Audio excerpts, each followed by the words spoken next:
ভারত এখন ভীষণ কোণঠাসা। বাংলাদেশ যে সিদ্ধান্ত নিয়েছে ভারতে গিয়ে টি-20 বিশ্বকাপ খেলবে না, এরপর থেকে ক্রিকেট বিশ্বে ভারত ক্রমশ একঘরে হয়ে যাচ্ছে।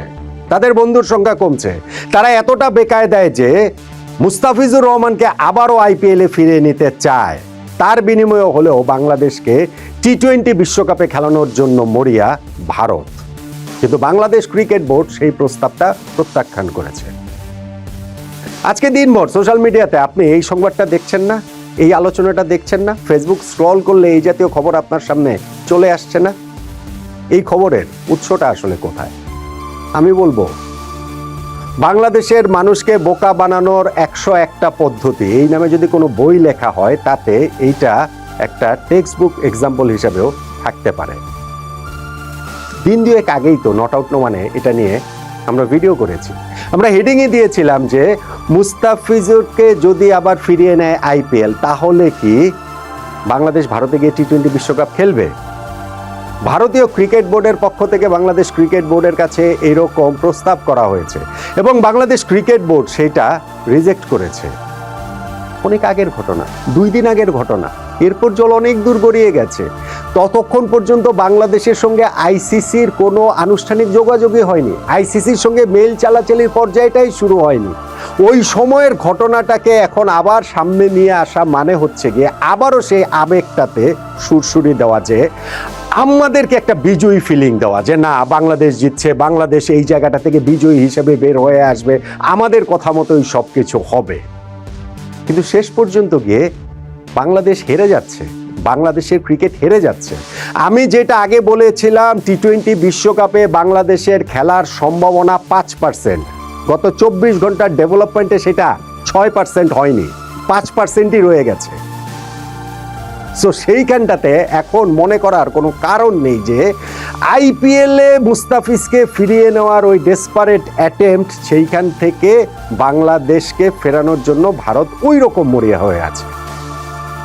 দেখুন, টি-20 বিশ্বকাপ এইটা আইসিসি ইভেন্ট, আয়োজক ভারত। বাংলাদেশ যখন ওরকম একটা স্টেপ নিয়েছে, শুরুটা ভারত করেছে, আগুনটা ভারত জ্বালিয়েছে। মুস্তাফিজকে আইপিএল থেকে তারা অন্যায়ভাবে, অন্যায্যভাবে তারা বাদ দিয়েছে এবং বাংলাদেশ যখন উইকেন্ডটাতে ওইরকম একটা কড়া স্ট্যান্ড নিয়ে নিল যে ভারতের মাটিতে গিয়ে আমরা টি-20 বিশ্বকাপ খেলবো না, তখন ভারতীয় ক্রিকেট বোর্ডের তরফ থেকে কিন্তু এই আলোচনাটা ইনফর্মালি এই আলোচনাটা কিন্তু হয়েছে। আমি এটা আগেও বলেছি যে মুস্তাফিজকে ফিরিয়ে নিলে কি সমস্যার সমাধান হয়?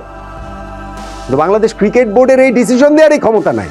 ওই যে ক্রিকেট বোর্ড থেকে বলা হয়েছে যে না, আমরা এখনো আর খেলবো না, এটা আসলে দেরি হয়ে গেছে। কারণ বাংলাদেশ ক্রিকেট বোর্ডের হাতে খেলাটা নাই রে ভাই, এইটা বাংলাদেশ সরকারের কাছে চলে গেছে, এইটা রাজনীতিবিদদের কাছে চলে গিয়েছে।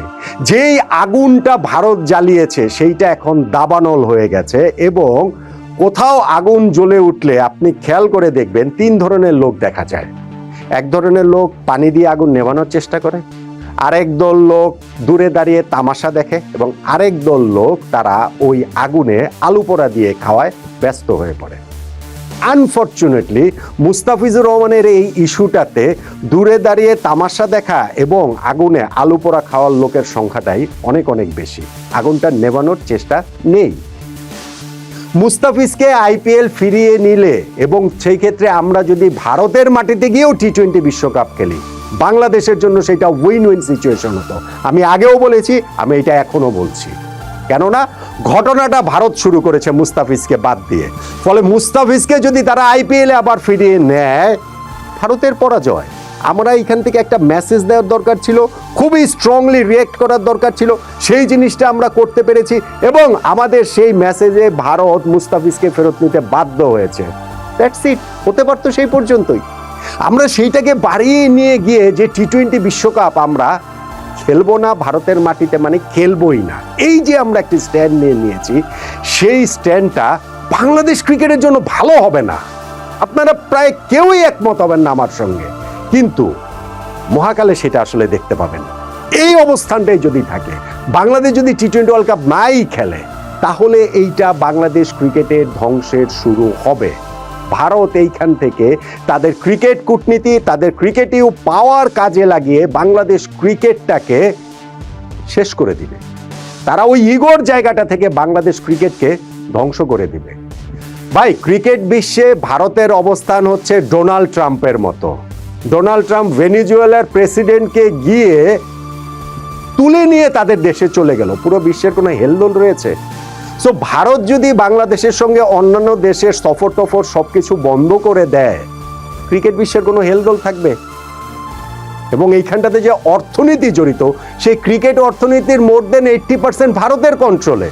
সো অন্যান্য দলগুলোকে, দেশগুলোকে ভারতের পক্ষে সেই টোপ দেওয়াটা খুবই সহজ যে আমরা তোমাদের সেই অর্থনৈতিক জায়গাটা দেখব, তোমাদের দেশে গিয়ে আমরা ট্যুর করে আসব, বাংলাদেশের সঙ্গে সম্পর্কটা কাট অফ করো। বাংলাদেশ ক্রিকেটের কি অবস্থা হবে? এবং ওই যে আমি আলু পোড়া খাওয়ার কথাটা আমি বলছিলাম, পাকিস্তান খুব লাফাচ্ছে, পাকিস্তান ক্রিকেট বোর্ড খুব লাফাচ্ছে, পিএসএল এ মুস্তাফিজকে নিয়ে নিচ্ছে, এইটা নিয়ে ব্যাপক প্রচারণা চলছে। বাংলাদেশের আরো অনেক ক্রিকেটার সেই জায়গাটাতে আছে। বাংলাদেশের ক্রিকেট সমস্যার সমাধান কি এই জায়গাটাতে হবে? পিএসএল এ বাংলাদেশের 10 জন ক্রিকেটারও যদি খেলে, পাকিস্তানের সঙ্গে বাংলাদেশের দ্বিপাক্ষীয় সিরিজ প্রতি বছর 4টা করেও যদি হয়, 2বার পাকিস্তানে আমরা গেলাম, পাকিস্তান 2বার বাংলাদেশে আসলো, তাতে করেও কি বাংলাদেশের পক্ষে এই ক্ষতি পুষিয়ে ওঠা সম্ভব হবে? ভারতের সাথে দ্বিপাক্ষীয় সম্পর্ক, আইসিসির সঙ্গে সম্পর্ক বিষিয়ে তুললে হবে না। বাংলাদেশের ক্রিকেট যে পরিচালিত হয়, সেই ক্রিকেট পরিচালন ব্যয়ের আমার ধারণা মোর দেন 70% আমরা পাই আইসিসির কাছ থেকে প্রাপ্ত অর্থ দিয়ে। এই যে 1200 কোটি 1400 কোটির গল্প আমরা শুনি, কিন্তু এই রেগুলার যে অ্যাক্টিভিটিস ক্রিকেট বোর্ডের, সেই ব্যয় মেটানোর জন্য আমাদেরকে এখনো মোটা দাগে আইসিসির উপরে নির্ভর করতে হয়। ফলে আইসিসির সঙ্গে আপনি বলতে পারেন যে না, আইসিসি তো এখানে কোনো ইস্যু নেই, ইস্যু হচ্ছে গিয়ে ভারত। আইসিসির প্রেসিডেন্ট তো জয় শাহ, একজন ভারতীয়। জয় শাহর বাবা অমিত শাহ, ভারতের স্বরাষ্ট্রমন্ত্রী।